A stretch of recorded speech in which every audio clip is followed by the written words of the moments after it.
विद्यार्थियों, हम BA part 3 के पेपर 2 की बात कर रहे हैं और इसमें हम उप समाजशास्त्रों का परिचय पढ़ रहे थे। और इसमें अब तक हमने नगर क्या होते हैं, नगरीकरण क्या होता है, ये सारी चर्चा की थी। आज हम सामाजिक मुद्दों की बात करेंगे, सोशल इश्यूज़ की बात करेंगे और उसमें मुख्य रूप से हम स्लम्स की बात करेंगे, यानी गंदी बस्तियों की बात करेंगे। यह दुर्भाग्यपूर्ण है कि व्यक्ति सुखमय एवं खुशहाल जीवन की खोज में ग्राम से चलकर नगर में रहने के लिए आता है, लेकिन उसे नगर में मिलता क्या है? नगर की असंख्य समस्याएं। तो यहाँ हम स्लम्स क्या होते हैं, उसका अर्थ, परिभाषा और उसकी विशेषताएं जानने का प्रयास करेंगे। तो नगर की असंख्य समस्याओं में एक जो मुख्य समस्या है वो स्लम्स की है या गंदी बस्तियों की है। तो असुरक्षा, मानसिक तनाव, आर्थिक विसंगतियाँ, खतरों से पूर्ण कार्य प्रणालियाँ, धुआं, घुटन, भीड़, शोर, गंदगी के ढेर, भीड़ के होते हुए भी अकेलेपन का एहसास और बीमारियां, खाने पीने रहने जैसी समस्याएं तो किसी भी छोटे बड़े नगर की असामान्य बातें होती है।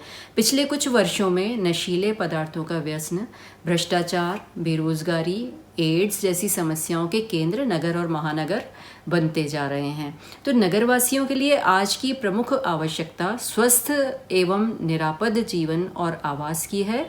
इसी उद्देश्य की पूर्ति के लिए विश्व स्वास्थ्य संगठन ने श्रेष्ठतर जीवन के लिए स्वस्थ नगर अर्थात गंदी बस्तियों से रहित नगर का संदेश दिया है। तो समाजशास्त्र में नगरों की कुछ प्रमुख एवं ज्वलंत समस्याओं का वैज्ञानिक अध्ययन किया जाता है और उन समस्याओं में से कुछ तो नगरों से सीधी संबंधित होती हैं या नगरों में व्यापक रूप से विद्यमान होती हैं, तथा कुछ कम संबंधित होती हैं। और यहाँ पर मात्र एक महत्वपूर्ण समस्या गंदी बस्ती की है, जो नगर से सीधी संबंधित है तथा जिसका विश्व स्वास्थ्य संगठन के प्रतिवेदन में भी उल्लेख किया गया है। अब ये गंदी बस्तियां होती क्या हैं, स्लम्स होते क्या हैं, हम ये जानने का प्रयास करेंगे।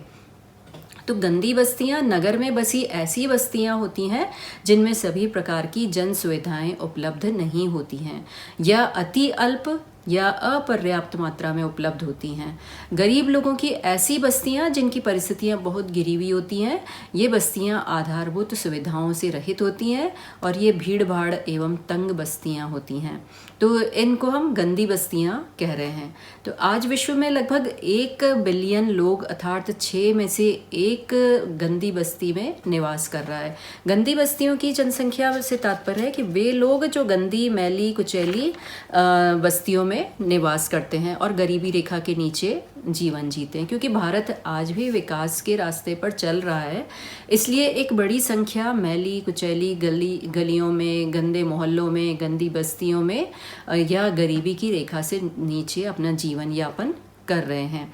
ऐसे लोग सामान्यतया नगर में विद्यमान गंदी बस्तियों में निवास करते हैं और सरकार के स्रोतों के अनुसार अगर हम देखें तो गंदी बस्तियों की जनसंख्या ब्रिटेन की जनसंख्या से भारत में अधिक है।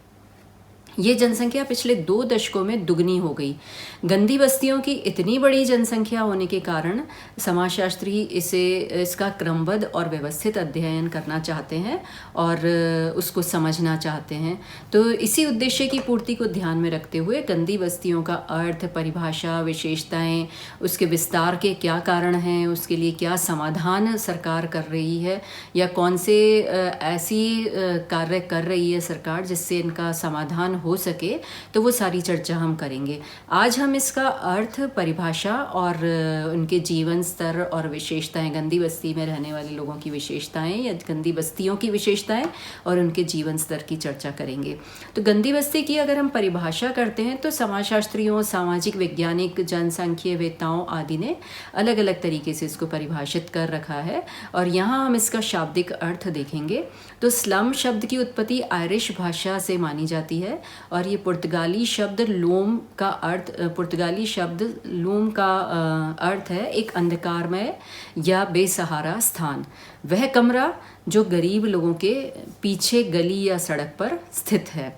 तो विदेशों में स्लम के कई पर्याय हैं, जैसे मडई शहर, फैबिला, स्किड पंक्ति, यहूदी बस्ती, सीमांत, मोरी। और भारत में इसके कुछ पर्याय प्रयुक्त किए जाते हैं, जैसे मुंबई में चौल, कोलकाता में बस्ती, दिल्ली में क्वटग, कानपुर में आहते, बंगाल क्षेत्र में बैरेकस आदि। तो गंदी बस्ती नगर में अनौपचारिक घनी आबादी वाली बस्ती होती है। गंदी बस्ती क्या होती है? नगर में एक अनौपचारिक और घनी आबादी वाली बस्ती होती है ये।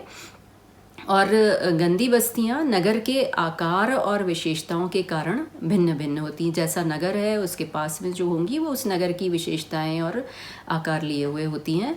तो इसी भिन्नता के कारण हिंदी भाषा में इनके अनेक पर्यायवाची बोले जाते हैं, जैसे मलिन बस्तियां, चौल, मैली कुचैली बस्ती, गंदा मोहल्ला, झुग्गी झोंपड़ी, कच्ची गंदी बस्ती, मलिनावास, स्लम आदि। तो गंदी बस्ती कीचड़, दलदल, कूड़ा करकट, कचरा, अस्वच्छ, प्रदूषित और अस्वास्थ्यकर क्षेत्र में बसी बस्तियां होती हैं। यह नगरों में भीड़भाड़ एवं गंदे आवास वाला क्षेत्र होता है जिनमें निर्धन लोग निवास करते हैं। और इन बस्तियों में सैनिटाइजेशन, स्वास्थ्य हानिकारक पानी, टूटे फूटे मकान, टीन टप्पर वाली छत, भीड़भाड़ से ग्रसित मच्छर मक्खियों से परिपूर्ण तथा अपराधी वातावरण होता है। गंदी बस्तियों को पूर्ण रूप से समझने के लिए यह आवश्यक है कि हम उनकी विशेषताएं जानें कि उनके अंदर क्या क्या विशेषताएं पाई जाती हैं। तो गंदी बस्तियों की विशेषताएं या उनके जीवन स्तर की अगर हम बात कर रहे हैं, characteristics and qualities of life of slum की अगर हम बात करें, तो नगरीय समाजशास्त्रियों, नगर योजनाकारों, जननांग, जनसंख्या सांख्यिकी वेत्ताओं आदि ने गंदी बस्तियों की कई विशेषताओं और समस्याओं का उल्लेख किया है।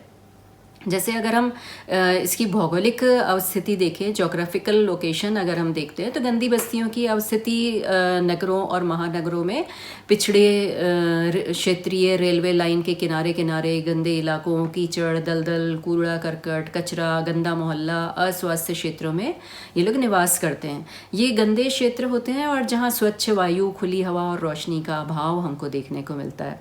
इसके साथ साथ अगर हम अवमानव आवास की बात करते हैं, ये लोग इन ह्यूमन रेजिडेंस में रह रहे हैं, यानी कस्बों, नगरों, महानगरों आदि के उन क्षेत्रों में गंदी बस्तियों का निवास होता है जो विश्व स्वास्थ्य संगठन के अनुसार अवमानव आवास कहलाते हैं। अर्थात ये वो अमानवीय क्षेत्र होते हैं जहाँ पर मक्खी, मच्छर, गंदा पानी, सैनिटाइजेशन का अभाव, आधारभूत सुविधाओं से रहित क्षेत्र होते हैं, यानी ये असुरक्षित स्थान होते हैं।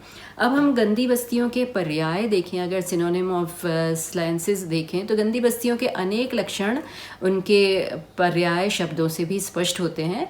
यानी जब हम इनके पर्यायवाची यूज़ कर रहे हैं तो हम कह रहे हैं मलिन बस्ती, मैली कुचैली बस्ती, गंदा मोहल्ला, झुग्गी झोंपड़ी, चौल आदि का हम उपयोग कर रहे हैं। इसके साथ साथ यहाँ पर गरीबी पाई जाती है।